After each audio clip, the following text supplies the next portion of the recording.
Bueno, em, hola gente. Qué loco esto de tener que presentarme yo misma. Pero bueno, estos tiempos locos pandémicos, así que bueno, arranquemos con la grabación de este mini curso. Soy María Julia Redondo, soy profesora de la Universidad Nacional del Sur de Bahía Blanca, Argentina. Soy investigadora de CONICET. Y en esta Emalca Virtual 2020 voy a hablar del grupo de baile y de los funtores de reflexión. Así que mi agradecimiento a los miembros del comité organizador por haberme invitado a dar este mini curso. ¿Cuál es el objetivo de este mini curso? Bueno, lo que vamos a hacer es considerar eh, un grafo orientado Q. Y a ese grafo orientado le vamos a construir sus representaciones. Las representaciones de un grafo orientado se pueden identificar con módulos sobre un álgebra. Si uno tiene un grafo orientado, uno puede pensar en el álgebra, bueno, una representación sobre un grafo involucra espacios vectoriales, ¿sí? Entonces tenemos un cuerpo K. Entonces, si uno considera el álgebra de caminos, K de Q, que como base es un espacio vectorial con base todos los caminos del grafo orientado, esto además uno le puede dar una estructura de álgebra, y lo que vale es que las representaciones sobre Q son exactamente lo mismo que los módulos sobre el álgebra K de Q. En general no voy a hablar, es la única vez que voy a mencionar la palabra módulos, no voy a hablar ni de álgebras ni de módulos, pero lo digo para que sepan que todo lo que vamos a estar haciendo en cuanto a representaciones es exactamente describir módulos sobre el álgebra de caminos. Estas son las llamadas álgebras hereditarias. Bien, entonces nos vamos a quedar con esto. Tenemos un grafo orientado y vamos a considerar las representaciones. Entonces el problema que uno quiere, que uno se plantea, obviamente, es, bueno, tratar de describir todas las representaciones. Queremos describir todas las representaciones que se le pueden asignar a un grafo orientado Q. Por suerte, en la categoría de representaciones tenemos un teorema de Krull-Smith que nos dice que una representación cualquiera se puede escribir, y de manera única, a menos de isomorfismos, como suma directa de representaciones indescomponibles. Entonces, esto lo que nos dice es que para describir todas las representaciones, basta con describir las representaciones indescomponibles. Es como que la familia de representaciones indescomponibles es una base en esta categoría, porque cualquier representación la puedo escribir de una única manera, a menos de isomorfismo, como suma directa de indescomponibles. Así que nuestro problema ahora, en lugar de describir todas las representaciones, lo que queremos es describir todas las representaciones indescomponibles. Entonces, la siguiente pregunta que uno se hace es, ¿cuándo uno puede afirmar que la cantidad de clases de isomorfismo, de representaciones indescomponibles, es finita?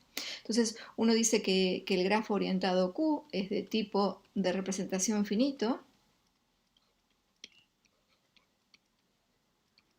si solo si la cantidad de clases de isomorfismo de representaciones indescomponibles es finita. Entonces la pregunta ahora es, bueno, ¿puedo dar condiciones necesarias y suficientes sobre el grafo orientado para asegurar que esto pasa? Bueno, eso es un teorema famoso que demostró Gabriel, que dice lo siguiente: si mi cuerpo K es infinito, es un cuerpo infinito, entonces Q, el grafo orientado Q es de tipo de representación finito, si solo si el grafo subyacente, o sea, sin orientación, es de tipo Dynkin. Bueno, esto es lo que vamos a ver en el curso. O sea, la idea del curso es, bueno, hoy empezamos Vamos a definir y probar un montón de resultados y vamos a terminar con el teorema de Gabriel. Pero, pero quiero mencionar que en este camino, para llegar a demostrar el teorema de Gabriel, vamos a hablar de formas cuadráticas, vamos a hablar de formas cuadráticas asociadas al grafo, vamos a hablar de raíces de formas cuadráticas, vamos a hablar de reflexiones, vamos a hablar del grupo de Weyl, vamos a hablar de la transformación de Coxeter. O sea, hay un montón de herramientas que vamos a introducir para poder demostrar el teorema de Gabriel que tienen importancia, tienen valor en sí mismas y que se utilizan para, para demostrar un montón de problemas que no tienen nada que ver con el teorema de Gabriel, ¿sí? O sea que el curso, si bien el teorema de Gabriel es muy bonito y es lindo poder dar un mini curso y poder terminar con una demostración completa del teorema de Gabriel, creo que más importante que el teorema en sí es las herramientas que vamos a utilizar para demostrar el teorema de Gabriel. Bueno, entonces ahora sí arranquemos con nuestra teoría. Entonces, lo que vamos a considerar son grafos orientados. Entonces, ¿qué es un grafo orientado? Es estado por un conjunto de vértices, que lo vamos a llamar Q0, estos son los vértices, y un conjunto finito de flechas.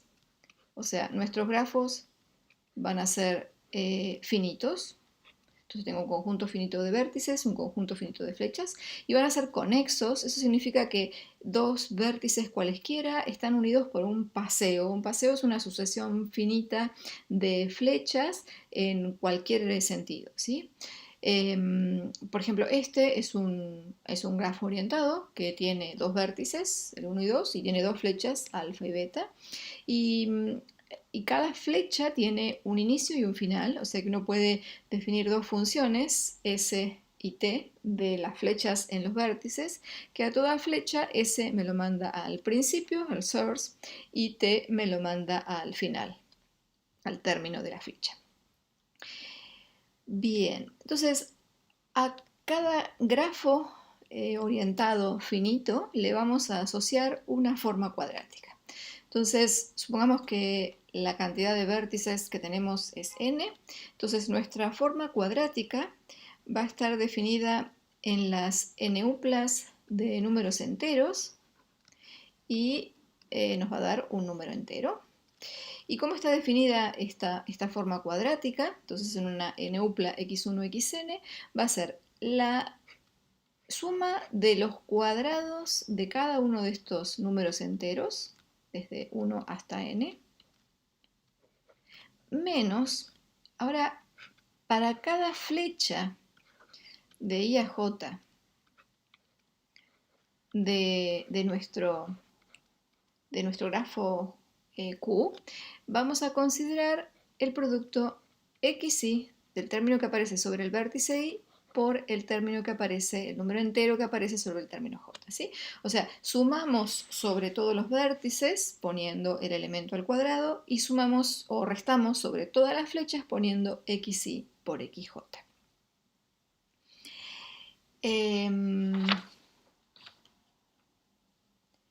Bien, vamos a... No estoy viendo nada, no. Vamos a... bueno, recordemos esto. Si Q sub Q es nuestra forma cuadrática, decimos que es definida positiva. Si toma valores estrictamente positivos para cualquier n-upla no nula, es semidefinida positiva si los valores que toma son mayores o iguales que 0 para todo x, y si no, se dice que es indefinida. Entonces nos van a interesar las formas cuadráticas definidas positivas. Entonces vamos con ejemplos.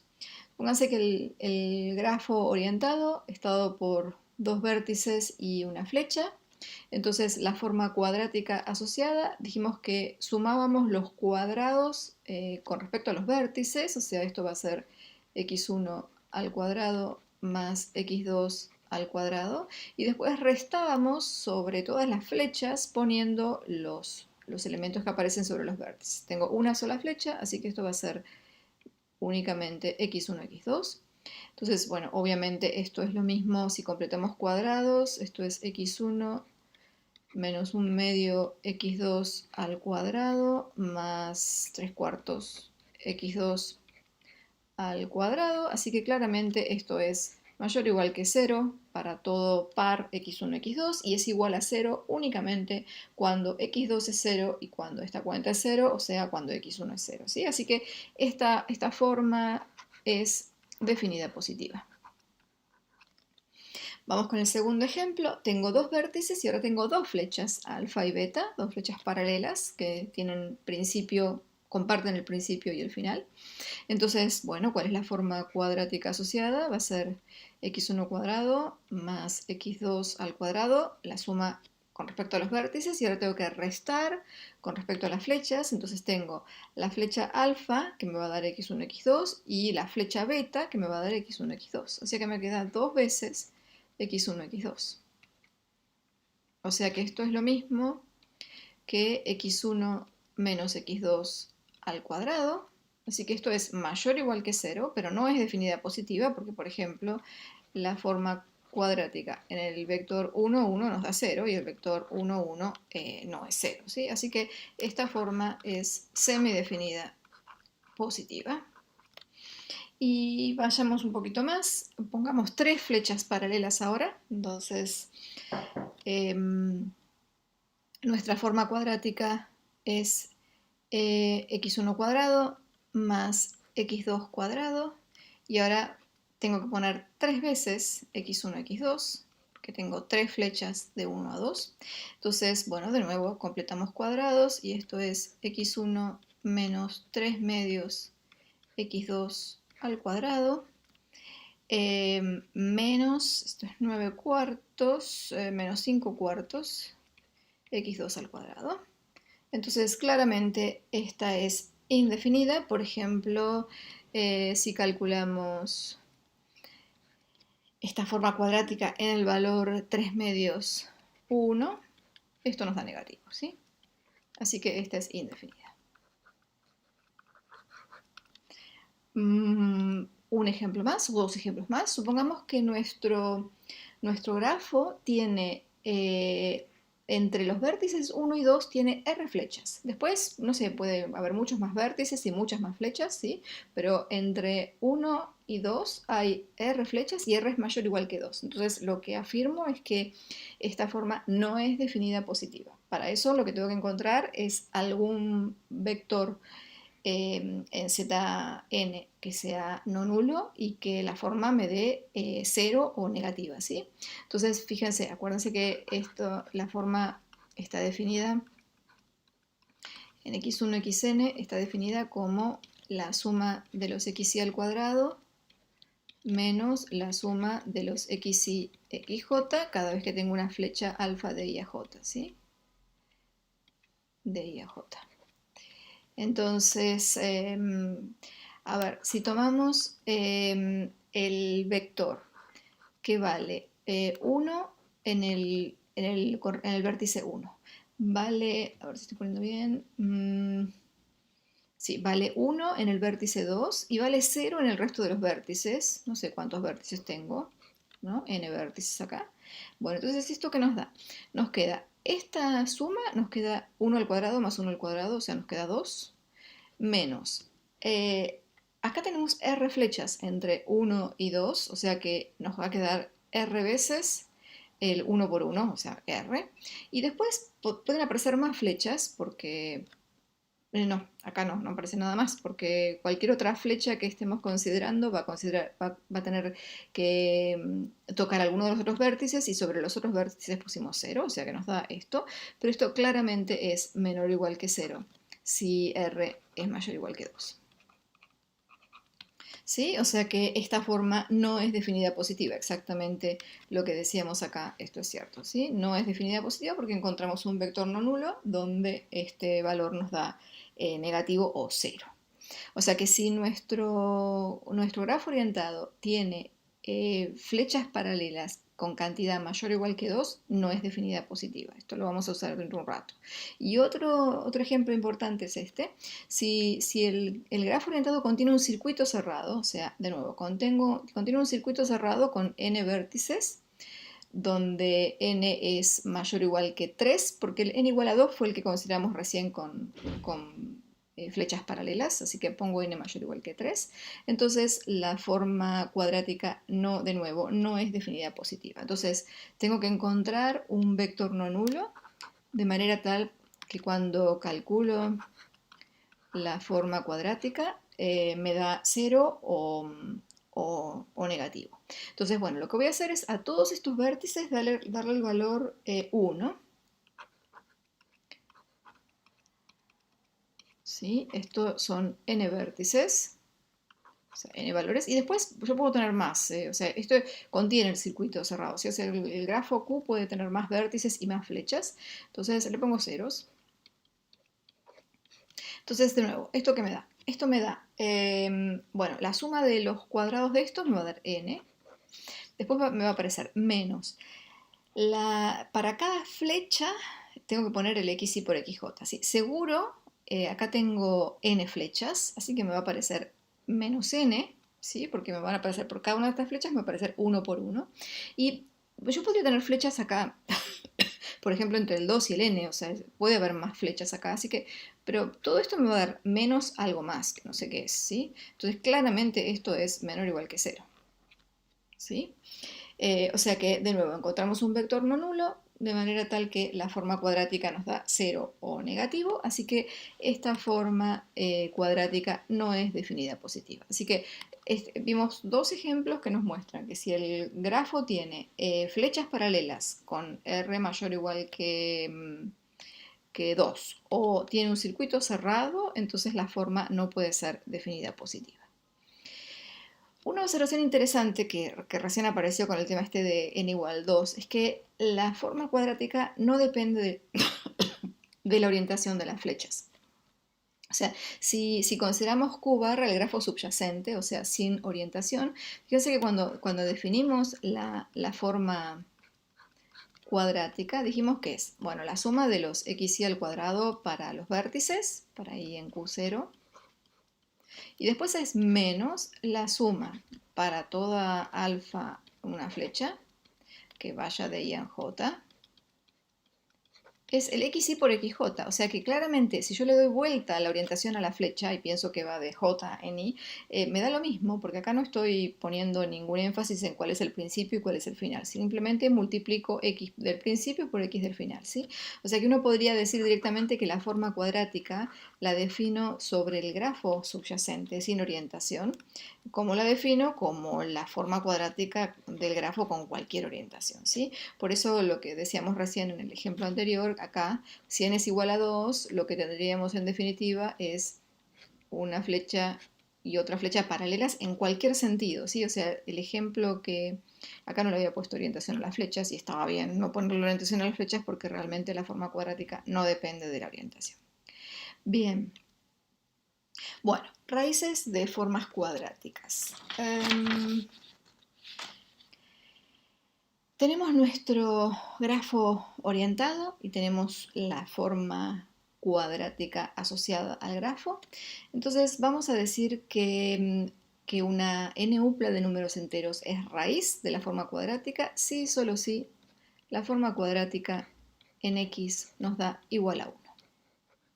Y más aún, vamos a decir que x es una raíz positiva de la forma cuadrática si, bueno, es una raíz, pero además el x es positivo. ¿Donde qué significa que x sea positivo? Esto significa que todas las coordenadas de este vector son positivas y alguna es estrictamente mayor que 0, ¿sí? O sea, el x no es 0. ¿Sí? Bien, entonces esas son las raíces positivas de la forma cuadrática.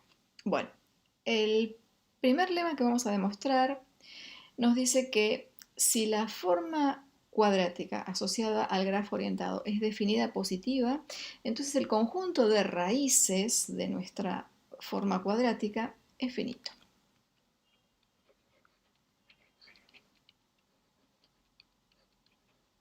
Bueno, entonces queremos demostrar este resultado. Bueno, entonces empecemos con la demostración. Entonces sabemos que nuestra forma cuadrática es definida positiva. Entonces cuando completamos cuadrados, Empezamos completando para sacar el x1 cuadrado y nos queda una expresión de este tipo. Después nos va a quedar tratar de ver lo que pasa con, tratar de quitar el x2 cuadrado con algún coeficiente que quedó de acá, esto me falta el cuadrado. Bueno, y así seguimos, y claramente, como es definida positiva, cuando uno termina esta cuenta, se ve que todos los BI que me quedaron, estos que aparecen acá, son todos positivos, ¿sí? Porque eso es exactamente la cuenta que uno hace para verificar que la forma cuadrática es definida positiva. Bien, entonces supongamos que agarramos una raíz. Entonces una raíz es una n-upla, tal que cuando calculamos la forma cuadrática nos da 1. Entonces, como esta cuenta es una suma de números mayores o iguales que 0, esto va a ser mayor o igual que cualquiera de estos términos. Entonces, por ejemplo, es mayor o igual que el último término. Bueno, pero esto significa que mi xn en valor absoluto es menor o igual que la raíz cuadrada de 1 dividido b sub n. Entonces eso significa que el xn pertenece a un intervalo acotado de la recta, pero además xn es un entero, ¿sí? Entonces esto significa que xn toma un número finito de valores, ¿sí? O sea, la cantidad posible de xn pertenece a un conjunto finito de números enteros. Un conjunto finito de números enteros.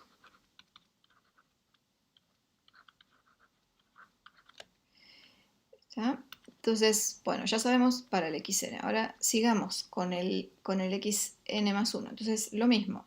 Como 1 es la forma cuadrática calculada en x, esto es mayor o igual que cualquiera de estos sumandos. Ahora agarro el anteúltimo. Entonces, el anteúltimo, ¿qué es? Es b sub n menos 1 multiplicado por xn menos 1 más a sub n menos 1 n xn al cuadrado. ¿Esto qué significa? Esto significa que en valor absoluto el xn menos 1 más a sub n menos 1 n xn es menor o igual que la raíz cuadrada de 1 dividido b sub n menos 1. Pero entonces, de nuevo, este número vive en un intervalo acotado, pero estos toman solo valores enteros, y estos ya sabíamos que tenían finitas posibilidades, o sea, estos elementos, hay solo un número finito de números enteros que pueden tomar valor xn. Entonces esto me dice de nuevo que el xn menos 1 pertenece de nuevo a un conjunto finito de números enteros. Y así seguimos la demostración, ¿no? Ahora hacemos lo mismo para el término que sigue y así vamos levantando hasta llegar que x1 toma un número finito de valores. O sea que las coordenadas tienen finitas posibilidades de números enteros, así que las n-uplas que pertenecen a este conjunto son finitas. Bueno, estos son los diagramas de Dynkin que les mencioné al principio. El teorema de Gabriel dice que vamos a conseguir tipo de representación finito si solo si el grafo subyacente es un diagrama de Dynkin. Entonces, ¿cuáles son los diagramas de Dynkin? Bueno, el AN, que es directamente una sucesión de n-1 flechas, ¿sí? Y con cualquier orientación. El DN son n vértices, también n-1 flechas, pero bueno, hay un elemento que tiene 3 vecinos, digamos, y que está justo en uno de los extremos. Y después aparece el E6, el E7 y el E8, que bueno, la única diferencia entre ellos, el E6 tiene 6 vértices, el E7 tiene 7 vértices y se alarga uno de sus patas, y lo mismo con el E8. Bueno, entonces el primer ejercicio que ya les voy a ir dejando es calcular la forma cuadrática asociada cuando el grafo subyacente es AN, DN, E6, E7, E8 y verificar que en todos estos casos la forma cuadrática es definida positiva, ¿sí? Entonces, lo que vamos a hacer ahora es demostrar este teorema que dice que la forma cuadrática es definida positiva si solo si el grafo subyacente es de tipo Dynkin. Lo que acabamos de hacer en en el ejercicio que les dejé es demostrar la vuelta, ¿sí? O sea, lo que dejé como ejercicio es que si el grafo subyacente es un diagrama Dynkin, entonces la forma cuadrática es definida positiva. Entonces lo que vamos a hacer ahora es demostrar la otra implicación. Bueno, entonces supongamos que la forma cuadrática es definida positiva. Queremos probar que el grafo orientado es un diagrama Dynkin. Ya vimos que si la forma cuadrática es definida positiva, el grafo no puede contener flechas dobles ni circuitos cerrados. Esos fueron los dos ejemplos que vimos al principio, ¿sí? Si contenía flechas dobles o R, flechas paralelas, y si contenía circuitos cerrados, podíamos encontrar un vector no nulo tal que la forma cuadrática nos daba 0 o negativo. Así que eso no puede pasar. Entonces eso ya lo sabemos. Entonces ahora sigamos mirando qué es lo que no le puede pasar a nuestro grafo y en la conclusión va a ser que solo puede ser un Dynkin.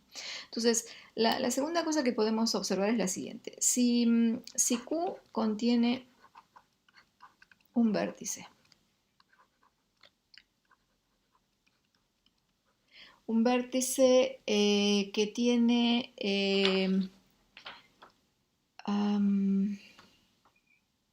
n vecinos, un vértice con n vecinos, y el n mayor o igual que 4, entonces vamos a ver que en ese caso lo que vamos a ver es que, de nuevo, la forma cuadrática no es definida positiva. Entonces la conclusión va a ser que esto no puede pasar, no puede haber ningún vértice que tenga 4 o más vecinos. Entonces vamos a encontrar un vector no nulo y vamos a ver que la forma cuadrática asociada no es definida positiva. Entonces tengo un vértice que tiene por lo menos 4 vecinos, así que 2, 3, 4, 5 y bueno, y tiene más cosas y hay más cosas en el grafo, ¿sí? Pero por lo menos tengo estos. Entonces calculemos la forma cuadrática en el vector al que le ponemos. Al vértice 1 le ponemos el entero 2. A los vértices 2, 3, 4, 5 le asociamos el valor 1, 4 veces. Y después a todo el resto de los vértices que pueden estar apareciendo acá le ponemos ceros. Entonces calculemos esta forma cuadrática. Entonces esto nos da la suma de los cuadrados de todos los elementos que están apareciendo acá, o sea que nos va a aparecer 4 más 4 veces 1 al cuadrado, o sea 4, y se acabaron la suma de los cuadrados. Y ahora quedan todos menos, ¿no? Entonces me quedan menos, y ahora tengo que ver cuáles son todas las flechas que aparecen, que están uniendo a los vértices 1, 2, 3, 4, 5 entre sí. Entonces seguro tengo el 1 que está unido con todos estos, y el 1 tiene el 2 encima, o sea que me va a aparecer 4 veces, porque acá hay 4 flechas, 4 veces el 2 con el 1, ¿sí? El 2 que es el que aparece sobre el 1 y el 1 que es el que aparece sobre los otros vértices, ¿sí? Y después podrían aparecer más, porque podría haber flechas entre estos, que yo no las estoy viendo en el dibujo, pero pueden aparecer. Pero claramente esto es 8 menos 8 menos algo más, claramente esto es menor o igual que 0. Entonces, lo que dijimos, Q no es definida positiva si el grafo contiene un vértice con n vecinos para n mayor o igual que 4. Bueno, ahora vamos a ver que tampoco puede pasar lo siguiente. Supongamos que Q contiene por lo menos 2 vértices con 3 vecinos. Puede contener más, ¿sí? Pero por lo menos tiene 2 vértices con 3 vecinos. Entonces, de nuevo, hagamos el dibujo. Entonces, tengo el vértice 3 que tiene 3 vecinos, al 1, 2, 3, 4. Después, esto se une, ¿sí? Y después, porque es conexo, así que acá va a aparecer otro vértice que va a ser el n-2, que también va a tener 3 vecinos. Entonces, voy a tener el n-3 igual a n-3. Este se pega con el n-2, que es un vértice que también tiene 3 vecinos. ¿Sí? Así que tengo el vértice 3 que tiene 3 vecinos, y el vértice n-2, que tiene 3 vecinos, y el 3 y el n-2 tienen que unirse por algún paseo, porque mi grafo es conexo. Bueno, entonces tengo este dibujo y puedo tener más vértices y más flechas, ¿sí? Entonces, de nuevo, lo que quiero ver es que puedo, de nuevo, sacar esta conclusión de que mi forma cuadrática asociada no puede ser definida positiva. Entonces vamos a calcular la forma cuadrática en algún vector adecuado. Bueno, el vector adecuado vamos a poner 1 sobre estos vértices que aparecen en las puntas, 2 sobre todos estos vértices. O sea, el vector va a ser un 1 en el lugar 1, un 1 en el lugar 2. Después voy a poner 2 sobre el 3, sobre el 4, hasta el n-2. Después voy a poner un 1 en el n-1, un 1 en el n, y después podría haber más vértices. A todos esos vértices le pongo 0. Y ahora hago esta cuenta, ¿sí? O sea, acá tengo los n vértices que aparecen en ese dibujo. Bueno, entonces, ¿esto qué nos da? Bueno, tengo que sumar los cuadrados de estos. Claramente aparecen 4 veces el 1 al cuadrado, esos son 4, más después aparecen, esto es n en total y le saco 4, o sea, n menos 4 veces me aparece el 2 al cuadrado, ¿sí? O sea, 4. Bueno, terminamos con la suma de los cuadrados, el resto son ceros, así que ni aparecen. Y ahora tengo que empezar a restar flechas. Bueno, flechas, ¿cuántas flechas tengo? Bueno, entre este vértice y estos dos, o este vértice y estos dos, me va a dar lo mismo, que es el 2 multiplicado por 1 en todas las veces, ¿sí? O sea que voy a tener 4 veces el 2 por 1. Eso son lo que pasa en los extremos. Después, entre todos estos que tengo, acá tengo, ¿cuántas flechas? En total acá tengo n-1 flechas, así que si me olvido de estas que tengo en las puntas, tengo n-5 flechas acá en el medio, ¿sí? Así que tengo n-5 flechas en el medio que van a aparecer con los elementos 2 y 2, porque en todas estas flechas los números enteros que puse fueron 2, así que me parece por 2, o sea, por 4. Bueno, y después menos, podría haber más flechas uniendo estos vértices, así que puede ser que aparezcan otros números ahí, otros números naturales. Entonces, ¿esto qué me dio? Esto me dio n-3 por 4, menos, y acá n-3 por 4. Menos, tal vez algo más. Bueno, claramente esto es menor o igual que 0, así que llegamos a la misma conclusión. La forma cuadrática no es definida positiva. Así que la conclusión que sacamos es que nuestro grafo no puede tener flechas dobles o paralelas, no puede tener circuitos cerrados, no puede un vértice tener 4 o más vecinos, y si tengo algún vértice con 3 vecinos, tiene que ser uno solo, ¿sí? Porque no puede haber 2 vértices con 3 vecinos. O sea que la conclusión que sacamos de todo lo que hicimos es que nuestro grafo tiene que tener esta pinta, ¿sí? Porque puede haber un único punto que tenga 3 vecinos, o tal vez este no exista, ¿no? Bueno, entonces supongamos que esto tiene R vértices, o sea, acá hay R, acá hay S, y acá hay t. Y supongamos que r es menor o igual que s menor o igual que t. ¿Sí? Porque en definitiva son 3 brazos concéntricos en este punto 0, así que puedo asumir que los dibujé de manera tal que el r es menor o igual que s menor o igual que t. Bueno, entonces ahora de nuevo empezamos a hacer el mismo tipo de cuentas que hicimos antes. Ya las vamos a hacer, les digo la idea, pero no las hacemos completas. Si r es mayor que 1, o sea, eso significa que este brazo tiene por lo menos 2 vértices, este también y este también. Entonces uno puede encontrar una forma cuadrática, no, uno puede encontrar un vector no nulo x, de manera tal que cuando le calculo la forma cuadrática asociada a este grafo, que podría tener más cosas, esto me da menor o igual que 0. O sea, no es definida positiva, ¿sí? Y el x distinto de 0, ¿no?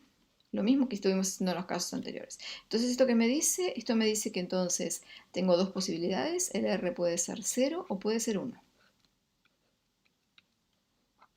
Bueno, si el r es 0, fíjense en el dibujo, Si el R0 significa que este brazo no aparece, entonces eso significa que nuestro grafo subyacente es directamente AN, ¿sí? Porque es directamente esta línea que tengo acá abajo. Bien, sigamos con R igual 1. Bueno, si R es igual a 1, ahora miremos a S. Entonces supongamos que R es igual a 1.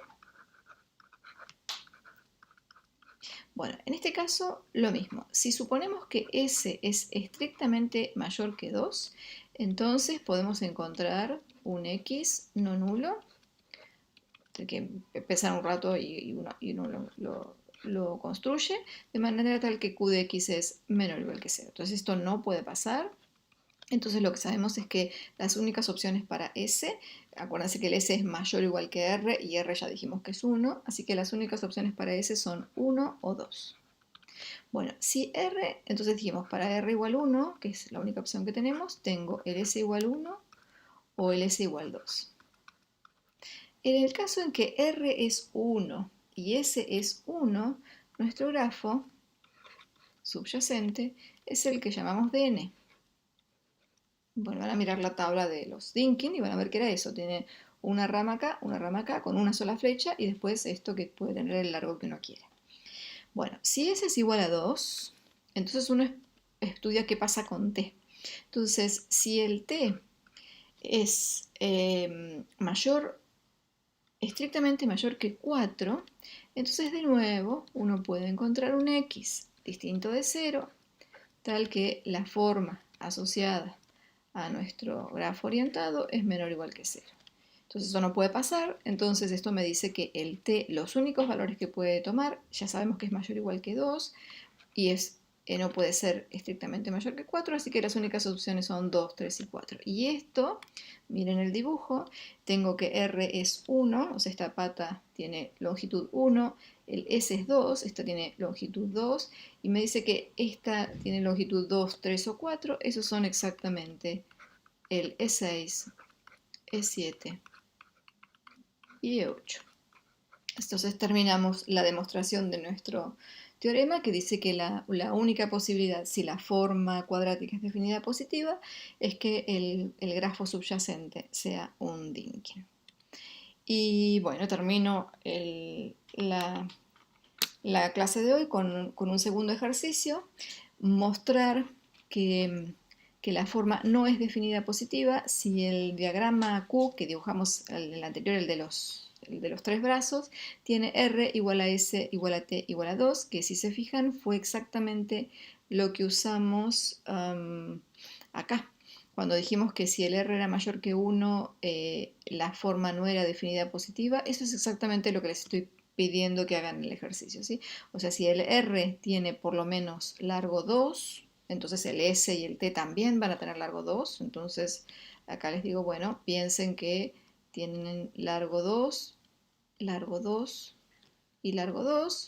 Entonces busquen la forma cuadrática asociada a este grafo y encuentren un vector no nulo de manera tal que la forma sea 0 o negativa. Entonces están demostrando que no es definida positiva. Están demostrando, completando la primera parte de la demostración que no hicimos, ¿sí? Bueno, esto es todo por hoy.